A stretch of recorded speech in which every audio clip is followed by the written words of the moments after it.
सीधे सीधे भाई दुष्यंत चतुर्वेदी जी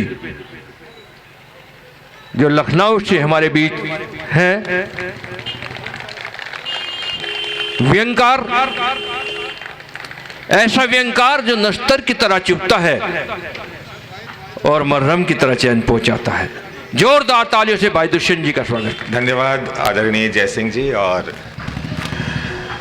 मैं बिना किसी संबोधन के सीधे अपनी बात पर आ जाता हूं। और आज का जो मुख्य विषय है वो मातृशक्ति को समर्पित है। तो एक दोहा जिसमें 2 लाइनों में आपको नारी के बहुत सारे गुण या रूप नजर आएंगे, वो आपके समक्ष मैं प्रस्तुत कर रहा हूं। पहला कि भार्या भगिनी मां सुता, भार्या पत्नी, भगिनी बहन, मां सुता बेटी, भार्या भगिनी मां सुता प्रेयसी गुरु स्वरूप। जब मां होती है तो बच्चे की गुरु भी होती है। तो भार्या भगिनी मां सुता प्रेयसी गुरु स्वरूप। और चपल सौम्य, चपल भी है सौम्य भी है, कि चपल सौम्य त्यागी हठी, त्यागी भी है लेकिन जब हट करने पे आ जाए तो नहीं कोई काबू पा सकता। कि चपल सौम्य त्यागी हठी तेरे रूप अनूप। तो इसके साथ मैं अपनी बात को और आगे बढ़ाता हूं। और अभी बात चल रही थी चुनावों की, नेताओं की, तो क्यों ना हम भी उसी तरफ चलें। और मैं कोई इसमें रिस्क नहीं लेना चाहता, सो कविता में कहीं भूल ना जाऊं, मैंने अपने मोबाइल में डाल रखी है, साथ में पकड़ के बैठा हुआ हूं। पहले ही जयसिंह जी ने सबको भयमुक्त कर दिया था कि यहां पर कोई नेता नहीं है। अच्छा, होता भी तो भी कुछ नहीं कर पाता, क्योंकि जो मैं रचना आपके सम्मुख प्रस्तुत कर रहा हूं उसमें मैंने कुत्ते की समानता करी है नेता से, नेता की समानता नहीं करी है। नेता को कुछ नहीं कहा है मैंने, किसी भी नेता को नहीं कहा है। पर हाँ, ये कविता है कुत्ते के राजनीतिक गुण। अब आप देखिए कि एक कुत्ते में नेता बनने की क्या क्या क्वालिटीज होती हैं, सुनिए और आनंद लीजिए। कि अगर है बनना आपको नेता एक महान, अगर है बनना आपको नेता एक महान, कुत्ता बनकर देखिए एक बार श्रीमान। कि अगर है बनना आपको नेता एक महान, कुत्ता बनकर देखिए एक बार श्रीमान। और एक बार श्रीमान बड़े ही निपुण होते हैं। अरे कुत्ते में नेता के 11 गुण होते हैं। अब मैं 11 के 11 आपको बताऊंगा कि वो क्या हैं। कि पहला गुण है भौंकना बिना बात हर रोज। कि पहला गुण है भौंकना बिना बात हर रोज। दूजा गुण है काटना जरा लगे जो चोट, पॉपुलर हो जाओगे सेफ भी रह पाओगे। और तीजा गुण है गली में रहो आप ही शेर। आप देखिए, एक गली का कुत्ता उसकी गली में अगर दूसरा आ गया तो उसको भौंक भौंक के खदेड़ देता है। तो यही थोड़ी सी जो है ये क्वालिटीज मिलती हैं। कि तीजा गुण है गली में रहो आप ही शेर। दूजा नेता आए तो कर दो उसको ढेर, भौंक के उसे डराओ खदेड़ो दूर भगाओ। और चौथा गुण है झुंड का चमचे रखो साथ। अब कई बार देखिए, रात में कुत्ते जो हैं वो अकेले नहीं मिलेंगे, वो सब 4, 5, 6। आप किसी गांव में चले जाएं, किसी नए मोहल्ले में चले जाएं तो एक नहीं भौंकेगा, भौंकेंगे तो 8-10 भौंकेंगे। तो हमारे नेता भी जब चलते हैं, आप देखिए चुनाव प्रचार के लिए कितनी भीड़ उनके साथ होती है, कितने चमचे लेके चलते हैं। कि चौथा गुण है झुंड का चमचे रखो साथ। मिले कोई कमजोर तो कर लो 2-2 हाथ, ये चमचे वोट दिलाएं। ये चमचे नोट भी लाएं। और लालच गुण है पांचवा। अब कुत्ता भी लालची होता है, नेता का मैं नहीं जानता, कुत्ता तो होता है कि लालच गुण है पांचवा, सदा ये देता साथ, बिस्कुट दे जो आपको, चाटो उसके हाथ, काम बनता या न बनता, फिर भी पुचकारे जनता। और छठवां गुण है दौड़ना, हर गाड़ी के संग। अब आप ये देखिएगा कैसे मेल खाते हैं ये, कि कई बार आप कहीं स्कूटी से, बाइक से, गाड़ी से निकल रहे होते हैं तो एक दो कुत्ते होते हैं, उनका काम आपकी गाड़ी छीनना नहीं होता, उसको ड्राइव करना नहीं होता, पर वो आपकी गाड़ी को खदेड़ेंगे, वो गाड़ी के पीछे दौड़ते ही दौड़ते हैं। और दूसरा आपको यही सिमिलरिटी मिलेगी, अगर कोई बड़ा नेता किसी छोटे नेता के क्षेत्र में आ गया और जब वो जाता है तो देखिए कैसे दौड़ते हुए उसकी गाड़ी को साथ तक छोड़ के आते हैं। ये बहुत सारे नेता जो है वो, ये हर जगह आपको क्वालिटी मिलेगी।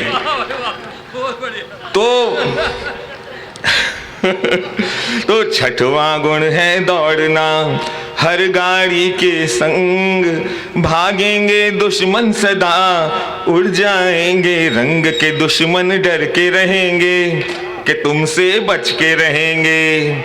और स्वामी भक्ति गुण सातवां। अब कुत्ता देखिए काटे भौंके कुछ करे गुर्राए, लेकिन स्वामी भक्त भी होता है। और हमारी राजनीति में हमने देखा कि स्वामी भक्ति से लोग प्रधानमंत्री तक बन गए, मैं नाम नहीं लूंगा।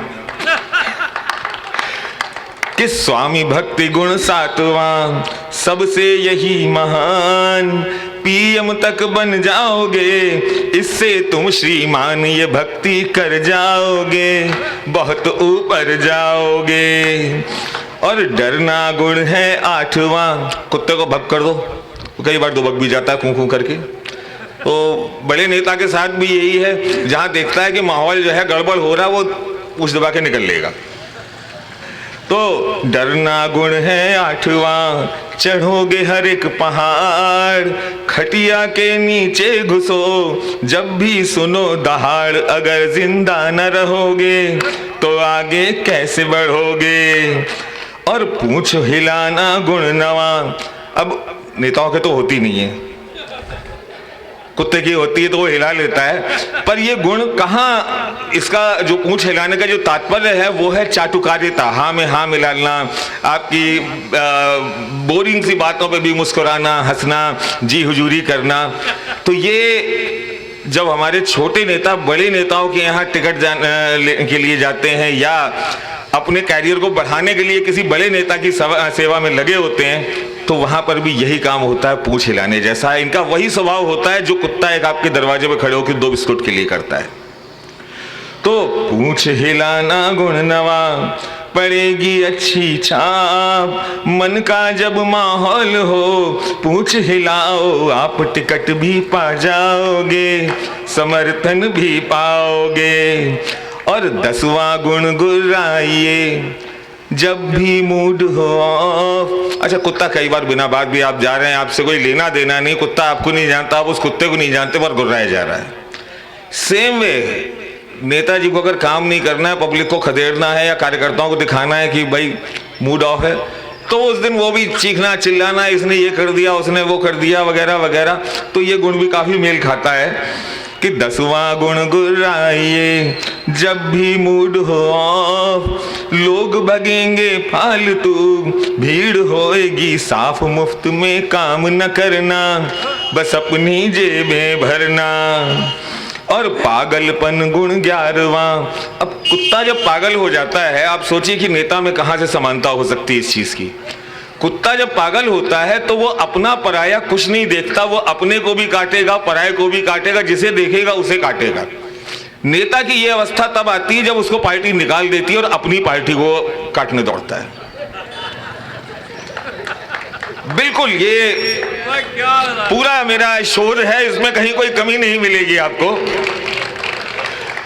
तो ये अंतिम गुण है इनका कि पागलपन गुण 11वां, देता खूब प्रचार, निष्कासन के रोग का बेस्ट यही उपचार, पार्टी जब भी निकाले, निकालो उसके दिवाले। और इसके साथ एक हल्की फुल्की रचना से हम लोग जितने भी लोग हैं, कई बार क्या होता है जब दो लोग मिलते हैं तो पूछते हैं भाई साहब कहाँ से हो, तो वो कहाँ से हमारी पृष्ठभूमि किसी दूसरे शहर, और जब हम शहर का पता देते हैं तो बोलते हैं किस गांव से हो। तो थोड़ा सा आज अपने गांव की तरफ ले चलता हूँ, आपको अच्छी लगेगी। जिनकी पृष्ठभूमि गांव की है उनको ये कविता काफ़ी समझ में आनी है। तो ये छोटी सी एक कविता मैं आपको सुना रहा हूँ कि अमवा की छाया है, मन अति भाया है, सुंदर सलूना अनपढ़ जैसा नाम है, बड़े बड़े शहरों में देख के प्रदूषणों को आज मुझे याद आता फिर मेरा गांव है। तो जितना पॉल्यूशन बढ़ रहा है तो कई बार लगता है छोड़ के अपने गांव भाग जाएं। कि खग कहूँ बोल रहे, कि खग कहूँ बोल रहे, श्वान कहूँ डोल रहे, भोर भय कागन की वही काँव काँव है। सवेरे गांव में जाते थे, सोते थे तो कभी चिड़ियों के कलरव से आंखें खुलती थी, या कौवे की काँव काँव से, या वहाँ पे जो घूमते हुए कुत्ते वो भी उस गांव का एक हिस्सा थे। कि खग कहूँ बोल रहे, श्वान कहूँ डोल रहे, भोर भय कागन की वही काँव काँव है। ना ही कोई गाड़ी यहाँ, ना ही कल कारखाने, शोर धुआं गंदगी का नाम न निशान है। खुले खुले घर यहाँ, स्वच्छ जलवायु भी है, उजले मनों के श्याम तन की भी शान है। और कैसे फकीरी में जीवन जीते हैं कि रिम झिम बरखा में टप के जो छत चाहे सोवे सब बेखटक बरसाती तान है। लल्लुआ चराए भैंस कलुआ है बाग में, और ददुआ उठाए रोटी जात खलिहान है। एक छोटा मेला लगे, कुल्फी का ठेला लगे, आइसक्रीम पार्लर वही आलीशान है। छोटी छोटी ख्वाहिशें हैं, छोटी फरमाइशें हैं, रूस का भविष्य लेके कक्का परेशान है।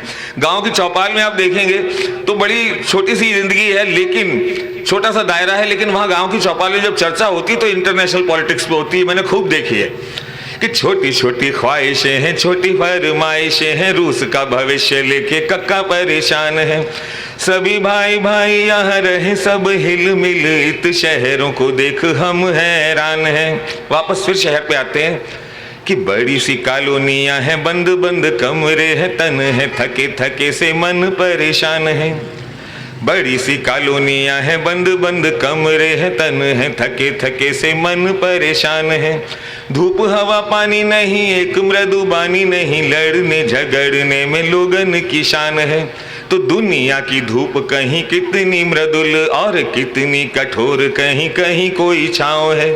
यही धूप छाया देख, शहरों की माया देख, आज मुझे याद आता फिर मेरा गांव है, आज मुझे याद आता फिर मेरा गांव है। और अंतिम एक रचना ये रख रहा हूँ, ज़्यादा समय नहीं लूँगा क्योंकि समय की भी शायद हमारे पास अब सीमाएं बढ़ती जा रही हैं, तो मतलब छोटी होती जा रही हैं। तो एक रचना आप सबसे जुड़ी हुई, दिल्ली में जो रह रहे हैं, जो महानगरों में रह रहे हैं, एक घर जब बनवाते हैं तो बात कई बार दिल्ली में दो चीज़ों की ज़्यादा सुनी है, पॉल्यूशन की और दूसरी करप्शन की। कभी एमसीडी वाला आ गया, कभी डीडीए वाला आ गया, कभी पुलिस वाला आ गया। देखिए एक आदमी एक मकान बनाता है तो क्या क्या चीज़ें वो झेलता है। छोटी सी हास्य रचना है, आपको आनंद आएगा। हास्य भी नहीं, व्यंग्य कह सकते हैं कि नील गगन की छांव में, कविता का शीर्षक है मिडिल क्लास स्वीट होम। कि नील गगन की छांव में, नदी किनारे गांव में, हम एक घर बनवाएंगे, महलों सा सजवाएंगे। कि नील गगन की छांव में, नदी किनारे गांव में, हम एक घर बनवाएंगे, महलों सा सजवाएंगे। आकांक्षाएं बड़ी बड़ी थी, जेब मगर छोटी सी थी, खर्च अधिक था, धन की कमी थी, बात यही मोटी सी थी। लोन लिया, कुछ जेवर बेचा, कुछ जुगाड़ से जुटवाया। ऐसे ही आम आदमी इकट्ठे करता है कि लोन लिया, कुछ जेवर, भैया हारन बजा लो तुम ही पहले, माइक पे बजा लो, आ जाओ।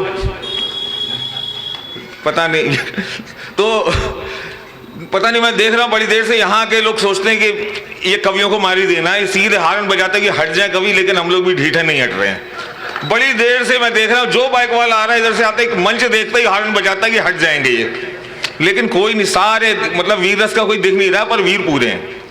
तो आकांक्षाएं बड़ी बड़ी थी, जेब मगर छोटी सी थी, खर्च अधिक था, धन की कमी थी, बात यही मोटी सी थी। लोन लिया, कुछ जेवर बेचा, कुछ जुगाड़ से जुटवाया और प्लॉट के लायक यारों हमने धन था इकट्ठा करवाया। अब गांव से चला था, देखिए क्या हुआ कि पुरखों की कुछ जमीन बेची, गांव की जमीन भी बेचा है कि पुरखों की कुछ जमीन बेची, पोजीशन भाई नील यारों, लेकिन कंस्ट्रक्शन के लायक भी कर लिया जमा प्यारों। एक अच्छा सा मुहूर्त देखा, एक अच्छा सा मुहूर्त देखा, नींव का पूजन करवाया, अपने निजी प्लॉट में हमने पहला पत्थर लगवाया। अब पहला पत्थर लगवाते ही खरखर की आवाज हुई और कुछ ही क्षणों में प्लॉट के सम्मुख जेई जी की कार रुकी। आ गए एमसीडी वाले कि जेई जी फिर नीचे उतरे, जेई जी फिर नीचे उतरे, हमने कैंपा मंगवाया और ठंडा ठंडा सर्व किया और प्यार से उनको पिलवाया। पीकर कैंपा वो गुर्राए, ये सब क्या करवाया है? अरे इस कंस्ट्रक्शन वर्क का तुमने नक्शा पास कराया है। रोको इस निर्माण को फौरन, रोको इस निर्माण को फौरन, हम इसको तोड़वाएंगे या फिर सारे प्लॉट को बंधु हम तो सील कराएंगे। हम बोले प्रभु ये ना करना, हम बोले प्रभु ये ना करना, हम तो मारे जाएंगे, जो तुम थोड़ी कृपा दिखा दो तुम पर वारे जाएंगे। वे बोले यूं कृपा ना होती, वे बोले यूं कृपा न होती, सेवा पानी करवाओ। वे बोले यूं कृपा न होती, सेवा पानी करवाओ और अपने प्लॉट के पेपर लेकर तुम मेरे दफ्तर आओ। अब दफ्तर जाकर सेटिंग कर ली, सौदा फाइनल करवाया। दफ्तर जाकर सेटिंग कर ली, सौदा फाइनल करवाया और रुका हुआ जो काम था मेरा मैंने फिर से लगवाया। लेकिन काम लगाते ही एक और थी विपदा आन पड़ी, जैसे पीछे पलट के देखा पुलिस की जिप्सी द्वार खड़ी। तो लेकिन काम लगाते ही एक और थी विपदा आन पड़ी, जैसे पीछे पलट के देखा पुलिस की जिप्सी द्वार खड़ी। अब जिप्सी से दो मामू उतरे, जिप्सी से दो मामू उतरे, बोले काम को रुकवाओ, फौरन इस जिप्सी में बैठो या फिर खुद थाने आओ। अब थाने जाकर सेटिंग करके फिर से काम लगाया था। नगर विकास विभाग का बंदा दूसरे ही दिन आया था, वो डीडीए वाला भी आ गया, तो बोला काम को रुकवा दो, बोला काम को रुकवा दो और मैं फिर परसों आऊंगा, बात जो मेरी ना मानी तो मैं नोटिस भिजवाऊंगा। अब उससे भी फिर सेटिंग कर ली, उससे भी फिर सेटिंग कर ली। अतिक्रमण वाले आए, हमारा लाइसेंसिंग इन्फोर्समेंट जो रेडियां उठा लेता, कमेटी आ जाती है कि उससे भी फिर सेटिंग कर ली। अतिक्रमण वाले आए, आते ही यारों वो हम पर चिल्लाए और गुर्राए, बोले ये क्या करवाया है, क्या हमको मरवाओगे? अरे ईंटें पटरी पर रखवा कर क्या सस्पेंड कराओगे? अब उनसे भी फिर सेटिंग कर ली, उनसे भी फिर सेटिंग कर ली। सड़क पर रेता पड़वाया और रुका हुआ जो काम था मेरा मैंने फिर से लगवाया। अब जैसे तैसे काम लगा, फिर लोग बाग कुछ और आए, लेकिन सेटिंग हो जाने पर निज निज दफ्तर को धाए। तो फिर भी यारों हिम्मत करके कंस्ट्रक्शन संपूर्ण हुआ। आसमान की छांव में घर का सपना मेरा पूर्ण हुआ, लेकिन सपना पूरा करते करते मैं बेहाल हुआ। सब कुछ लगा दिया था उसमें, यारों में कंगाल हुआ। सबको लगा दिया था उसमें, यारों में कंगाल हुआ। लेकिन फिर भी हिम्मत करके, लेकिन फिर भी हिम्मत करके गृह प्रवेश था करवाया, लेकिन फिर भी हिम्मत करके गृह प्रवेश था करवाया। लेकिन घर में घुसते ही बस हाउस टैक्स वाला आया, वो भी रह गया था। बोला प्लॉट के पेपर लाओ, बोला प्लॉट के पेपर लाओ, असेसमेंट करवानी है, तेरे इस मकान की पुत्र नापजोक करवानी है। अब उससे सेटिंग कर ना पाया। अब एक आदमी बिना पैसे के, बिना रिश्वत के लौटा दिया। देखिए क्या होता है कि उससे सेटिंग कर ना पाया। जेब तो मेरी खाली थी, बेचन को अब एक चीज थी, वो मेरी घरवाली थी। ये अति है बिल्कुल कि उससे सेटिंग कर ना पाया। जेब तो मेरी खाली थी और बेचन को अब एक चीज थी, वो मेरी घरवाली थी। हाथ जोड़कर मैं बोला एहसान भुला ना पाऊंगा, अरे टैक्स सही लगवा देना पर सेवा ना कर पाऊंगा। अब देखिए बिना माल के लौटा दिया। तो फिर कुछ दिन के बाद मेरे घर एक लंबा नोटिस आया, फिर कुछ दिन के बाद मेरे घर एक लंबा नोटिस आया और घर की कीमत से ज्यादा था गृह कर को मैंने पाया। जितने का मकान नहीं था उससे ज्यादा हाउस टैक्स आ गया। आप लोगों से बहुतों की आप बीती होगी। तो घर की कीमत से ज्यादा था गृह कर को मैंने पाया और घर बेचा और टैक्स चुकाया। अंत ये हुआ कि घर बेचा और टैक्स चुकाया, सड़क पे झुग्गी पड़वाई। घर बेचा और टैक्स चुकाया, सड़क पे झुग्गी पड़वाई। अरे चैन से जीवन वहीं पे बीता, शांति वहीं मैंने पाई। चैन से जीवन वहीं पे बीता, शांति वहीं मैंने पाई। धन्यवाद।